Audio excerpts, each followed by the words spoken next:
Kila kizazi huwa na shujaa wake, na kwa kizazi hiki cha muziki huu wa Bongo Flava, jina la Nasib Juma Isaac, anayefahamika zaidi kwa jina la Diamond Platnumz au Simba, limebaki kuwa alama ya mafanikio, juhudi na ubunifu. Siku ya leo Oktoba 2 ya mwaka 2025, Diamond Platnumz anasherehekea kumbukumbu ya siku yake ya kuzaliwa, na dunia inashuhudia safari yake ya kuvutia kutoka mitaa ya Tandale hadi kilele cha muziki barani Afrika na duniani kote. Safari ya Diamond Platnumz haikuwa rahisi.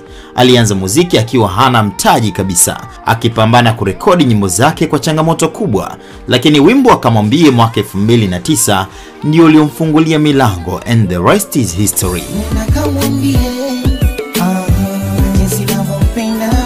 Baada ya hapo aliachia kazi kadha wa kadha, ila wimbo wa Number 1 Remix aliyomshirikisha Davido ndio iliyofanya Afrika nzima na dunia hijue kuwa hiki si kiumbe cha kawaida.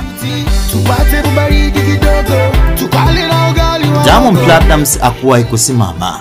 Aliendeleza kuteka nyoyo za mashabiki kupitia nyimbo zake kama Nasema na Wewe, Nataka Kulewa, African Beauty, Kidogo, Nana na nyingine nyingi. Mwaka hadi mwaka aliendelea kuonesha ubunifu kupitia midundo ya kimataifa, lakini akiwa hajawahi kuacha mizizi ya Kiswahili na ladha ya kibongo. Oh baby,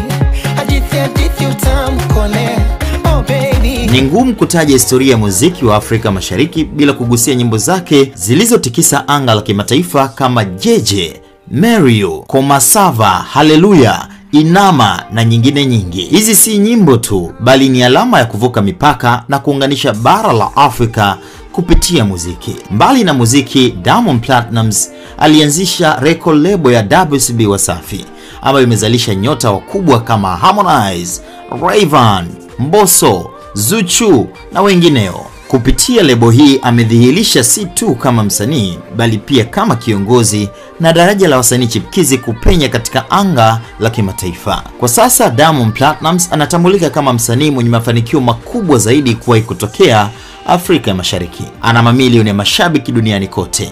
Nyimbo zake hutazamwa na mamilioni ya watu kwenye digital platforms zote, na kwenye majukwaa ya kimataifa hushindana na wasanii wakubwa duniani. Ameshinda tuzo kubwa za kimataifa nyingi duniani, na bado anaendelea kuandika historia mpya kila mwaka. Kwa Diamond Platnumz, muziki si tu ajira, ni urithi na mapinduzi ya kitamaduni. Leo tunaposherehekea siku yake kuzaliwa, tunasherehekea pia safari ya kijana wa Tandale aliyeinua hadhi ya muziki wa Kiswahili na kuuweka kwenye ramani ya dunia. Hongera Diamond Platnumz. Heri ya mfano wa siku yako kuzaliwa, Simba wa muziki huu wa Bongo Flava na fahari ya muziki Afrika ya Mashariki. Mr. MIDDLO Simba, hayo ndo majina yangu. Bye bye till the next time.